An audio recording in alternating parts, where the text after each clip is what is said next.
എല്ലാവർക്കും നമസ്കാരം. ഇന്നത്തെ ശുഭചിന്ത: മൗനമാണ് ഏത് സമയത്തും നല്ലത്.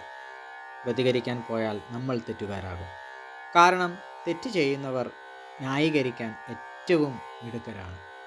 കാണുന്നവരുമുണ്ട്, നിരീക്ഷിക്കുന്നവരുമുണ്ട്, കേൾക്കുന്നവരുമുണ്ട്, ശ്രദ്ധിക്കുന്നവരുമുണ്ട്. ഒരേ ഇന്ദ്രിയങ്ങൾ മനോഭാവത്തിലുള്ള വ്യത്യാസത്തിൽ പ്രവർത്തിക്കുമ്പോൾ അവ ചെലുത്തുന്ന സ്വാധീനവും വ്യത്യസ്തമായിരിക്കും. സ്വാഭാവികമായി വന്നു ചേരുന്ന കഴിവുകൾക്കും ശേഷികൾക്കും അധികമാരും അർഹിക്കുന്ന പ്രാധാന്യം നൽകാറില്ല. ജീവിതത്തിൽ ഒരു മിനിറ്റെങ്കിലും കണ്ണുകെട്ടിയിരിക്കണം. ശ്രുതി മധുരമായ സംഗീതത്തിനിടയ്ക്ക് കുറച്ചു നേരമെങ്കിലും കാതടച്ച് ഇരിക്കണം. അപ്പോൾ നമുക്കറിയാം അവയുടെ പ്രാധാന്യം. അതേ ഇല്ലാതായാലേ വിലയറിയൂ. ഇതിപ്പോൾ ഇന്ദ്രിയങ്ങളായാലും ബന്ധങ്ങളായാലും ഇല്ലാതായാലേ വിലയറിയൂ. എല്ലാവർക്കും നന്മകൾ ഉണ്ടാകട്ടെ. എല്ലാവർക്കും ജീവിത വിജയം ഉണ്ടാകട്ടെ. നന്ദി, നമസ്കാരം.